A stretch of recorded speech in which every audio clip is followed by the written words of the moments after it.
I had to wait a few days to make this video about the New Zealand attack because we weren't going to see the true narratives. We weren't going to see how the media really wanted to steer this in the immediate aftermath. They need to wait a few days, because it's kind of soon.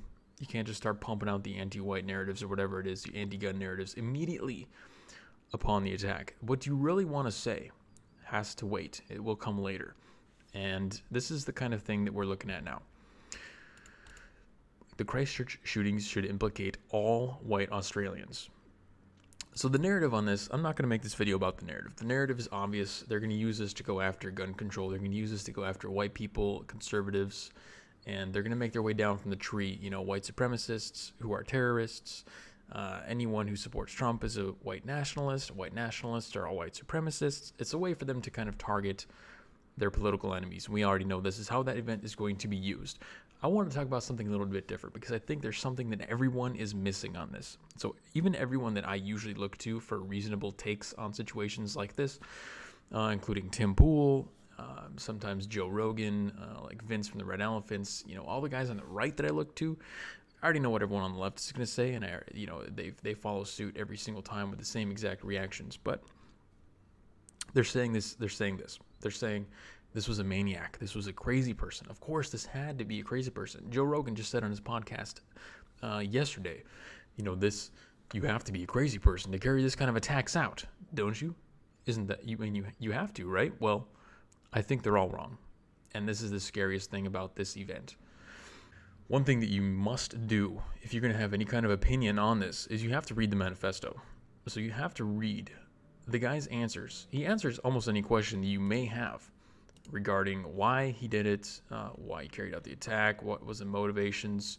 So there's two reasons why you need to read the manifesto. If you're going to have any kind of informed opinion on this event, you need to read the manifesto. And this is why. Number one, the media is only going to quote. The media is going to simultaneously tell you not to read the manifesto, but also they're going to quote the parts of the manifesto that they want to use to further their political ideologies. So you have to read the whole thing yourself to get the full picture, to know the truth.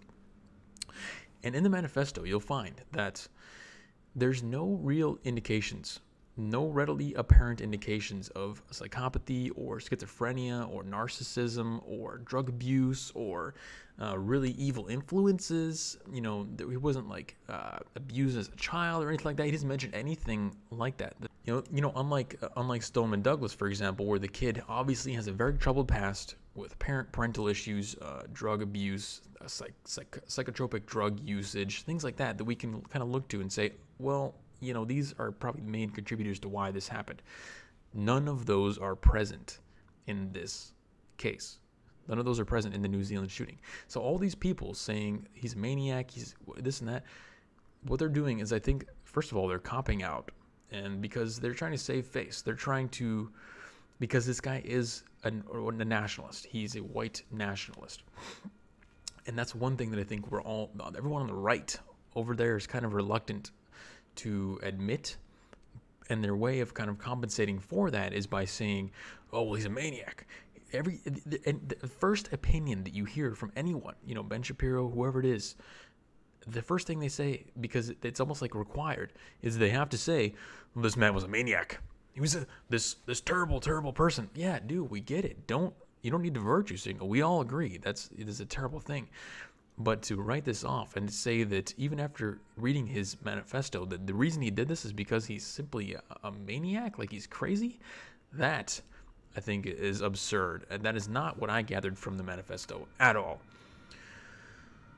So I'm not going to go through all the manifesto here because I want this video to be kind of short, but I'm encouraging you to read it yourself. So what you're going to find in the manifesto is that this is a man who has traveled throughout Europe, and he's seen many terrorist attacks. And over time, these terrorist attacks from Muslims against white people kind of tore him down. And he specifically mentions in the manifesto the event that kind of broke his back, broke the camel's back. The straw was Ebba Ackerland, who died in the Stockholm car attack.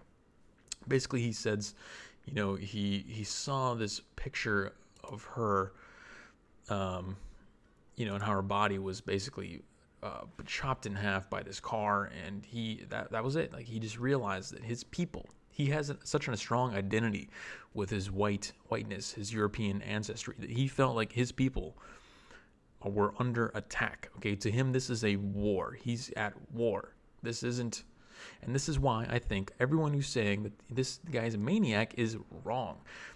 Because, answer me this: a soldier that goes to war in Iraq or Afghanistan and blows a terrorist's head off, or an insurgent or whatever it is, with a sniper rifle, or rips a guy in half with a 50 caliber sniper rifle, or blows up a building with 8 people inside, is that person a psychopath? Is that person maniac? No, because he's at war, and that's what you do when you're at war. When you feel like you are at war, you don't suffer the same kind of guilt. You do suffer guilt, but you don't suffer the same level of, you are capable of killing people because you feel like there is a duty to do so. And that's what soldiers feel when they go to war.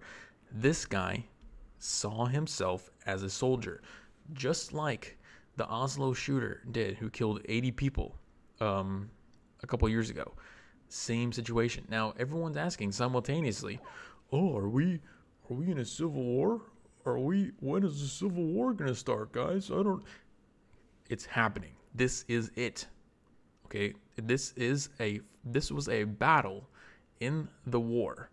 The culture war between the left and the right. This guy was a soldier who was carrying out an attack on his enemy. Because all throughout the manifesto, he talks about how these people are, and it's not just Muslims, he's talking about anyone who's invading his land. And he refers to them as invaders several times. And, he proclaims that he is a white nationalist and he wants to secure a future for white people and all that kind of stuff. So this is a guy who legitimately thinks he is at war. And he mentions the birth rates. He talks about the birth rates. That's the first thing in the whole thing. The manifesto is titled The Great Replacement. He thinks his people are being conquered slowly. Okay, it's not like an overnight battle, like Genghis Khan's armies are rushing into your little village and they're just going to take it over overnight. This is a slow battle, a slow war of attrition. And this guy, he sees this as a threat to his existence and the existence of his people. And this is what's going to continue to happen as the multiculturalism is being pushed, the mass migration is being pushed.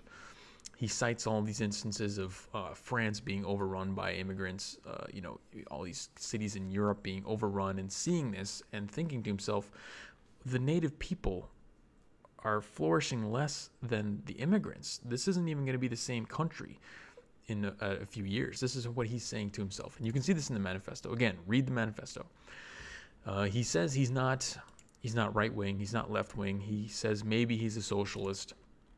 He doesn't specifically say that, this is the most important part, actually. So this is the quote that everyone is stealing from the manifesto, that they're using in a kind of like a half lie.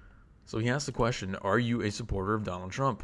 And his answer is this: as a symbol of renewed white identity and common purpose, sure. As a policymaker and leader, dear God, no. So he does not support the political ideologies of Donald Trump. He doesn't even see Donald Trump as a leader. But none of the media companies that are quoting that are including the second half of that answer. This is what is driving the culture war, is when the media lies to push their own ideology, even specifically in an instance like this, when he specifically says in the manifesto the point of this attack was to accelerate the culture war and accelerate the censorship and the attack on the right wing. The media follows through without even batting an eyelash. They continue to do exactly what they do, which is to lie, because they didn't include the full answer. They lied in their own favor. And this is what I have represented over here. So every time an event like this happens, which will continue to happen, we're going to see more and more and more nationalist attacks as multiculturalism keeps getting pushed on people. And we're never going to stop and ask ourselves, well, maybe, is this a good thing? Should we really be doing this? But every time something like this happens, the sphere of ideas that is acceptable to talk about or acceptable to support will shrink. It contracts. So, what they really want is for this to contract to the point to where, a MAGA hat wearing is out here, supporting Donald Trump is out here, stuff like that. And it already is getting to that point. We can see with this video here that a kid who probably looks like he's 20 years old, he went to a vigil for the New Zealand mosque shooting, and he was yelled at saying, you're wearing the symbol of a racist. And this little Asian girl walks up to him, flips the hat off his head. They're chanting, leave, get out, get out. You won't hear the audio, but you can find this online. So this is the point that they're escalating. Okay, this guy, the MAGA hat, is trying to show his condolences for the New Zealand the victims. And the left, because this is contracting, the hat is now a symbol of racism. So that is outside the realm of acceptable ideas to follow. So you get excluded. You get chased out of a vigil. You came here to show your support for the victims, and you get chased out because you're wearing the symbol of a racist. So this is what they want. Anytime something like this happens, they act all upset, but they really love it. And you can tell by looking at all of the reactions, because now we're seeing nothing but white supremacy this, white nationalism this, everywhere, and they all are using it to attack their political enemies, which are the people on the right, and they're using it to encourage censorship. They're using, for example, let's scroll. AOC, for example, we kind of already know exactly what she's going to say in response to this, and she does exactly that, following in suit with the wishes of the shooter. All of these are terrorist incidents. She's referring to a list of, recent terrorist attacks. But what she says is, we have a responsibility to understand how white supremacy plus online radicalization works, because it is impacting our entire society. So what is it? This is the continuing narrative of, white kids are getting radicalized online by YouTube and Gab and Twitter and all this kind of stuff. We need more censorship. That's what she's trying to say, is we need more censorship. We need more control, especially against white people. That's what we really, really need. Here's one from the Raw story. It says, New Zealand shooting shows white supremacy is an international terror threat. Anti-Defamation League. So the ADL is saying that white supremacy is a thing. Now, I need to make another quick distinction here. Really quick. This attacker was not a white supremacist. And he refers to this in his manifesto. It's a common mistake that everyone makes in the media, especially, well, it's one of two possibilities. It's a mistake, or they're just stupid. Well, no, that's not right. The two possibilities are they're stupid and they're making a mistake, or they're doing it on purpose because they want to attack the political enemies, people on the right. They want to demonize them. And this is what they're doing. They're saying that this guy is a white supremacist. They're saying white supremacist and white nationalist are interchangeable kind of terms when they're really not. They're not even close, actually. So the definition of a white supremacist is someone who believes that races other than whites are inferior and that whites need to be dominant over them. That's Wikipedia's definition. White nationalist is someone who simply wants to preserve that kind of cultural heritage of European people in the country that they live in, that they have historically had a dominant role in. So, for example, Finland is like 95% white or whatever it is. They believe that Finland should remain 95% white. And they believe the same thing about America. America was once over like 90% white, and white people are going to be minorities soon. So all the white nationalists is saying is that white people should remain the majority of the country that they live in. They don't believe that blacks are inferior. They don't believe that Arabs are inferior. They don't want to dominate blacks. They don't want to kill them. They don't want to do anything. They just want to preserve the heritage, the culture of the people that have established and lived in those countries. And this is in every country. They want black people to have countries for black people.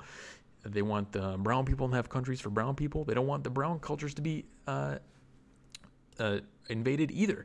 He says in his manifesto, do you personally hate foreigners or other cultures? No, I spent many years traveling through many, many nations. Everywhere I traveled, barring a few small exceptions, I was treated wonderfully, often as a guest and even as a friend. The varied cultures of the world greeted me with warmth and compassion, and I very much enjoyed nearly every moment I spent with them. I wish the different peoples of the world all the best, regardless of their ethnicity, race, culture, or faith, and that they live in peace and prosperity amongst their own people, practicing their own traditions in their own nations. Okay, so he's saying he wants peace and prosperity for every race and ethnicity. He wants them all to have their own cultures. If those people seek to come to my people's lands, replace my people, subjugate my people, make war on my people, then I shall be forced to fight them and hold nothing in reserve. Again, almost every answer that this guy gives throughout the manifesto indicates that he thinks he's under attack. He's at war, okay? And that is why he's not a maniac. He truly believes that he's at war, and he's a soldier, and he went to war, and he fought as well as he could. You'll find that in his manifesto. He mentions that specifically. And he says that he actually isn't against diversity as well in this manifesto. He says that he's for diversity, and he thinks true diversity is each individual country having its own identity. The black people in Africa have their own culture and heritage that he wants to be preserved. Same with the white people in America, or the white people in Finland, or the white people in New Zealand, or wherever it is. So that is the white nationalist kind of. That's the nationalist. It doesn't have to do with white. It's just a nationalist perspective. And that's what this guy followed. So he was not, in my opinion, a maniac. This guy genuinely thought he was at war. And everyone who keeps asking, are we at war? Oh, it's a civil war? Is it starting yet? What is it going to look like? When does a war start, guys? 8 o'clock on Tuesday? No. It starts when someone like this, who feels like he's under attack, goes and makes an attack. And that's exactly why this is going to continue to happen, because this is going to continue to constrict. White people are going to continue to feel like they're under attack, and then they're going to continue to carry out these attacks. This is the final thing that I'm going to say. Everyone is saying, they're kind of virtue signaling online. Oh, what are we going to do? What are you going to do to stop this from happening again? What can you do? Are you really asking? Are you genuinely asking? Because if you ask these guys, if you ask him why he did it, he lists it in the manifesto. You can go read for yourself. You don't have to ask. You don't have to wonder, oh, what can I do to stop this? Do you ever want to even stop for 1 second and just ask yourself if maybe this mass importation of migrants, the mass cultural and population replacement is really a good idea? Have we ever stopped and asked ourselves if that was a good idea? Or are we just going to kind of continue to push this along, bulldoze through, and assume that it's a good thing and assume that everyone's on board? Because not everyone is on board, as we saw in New Zealand.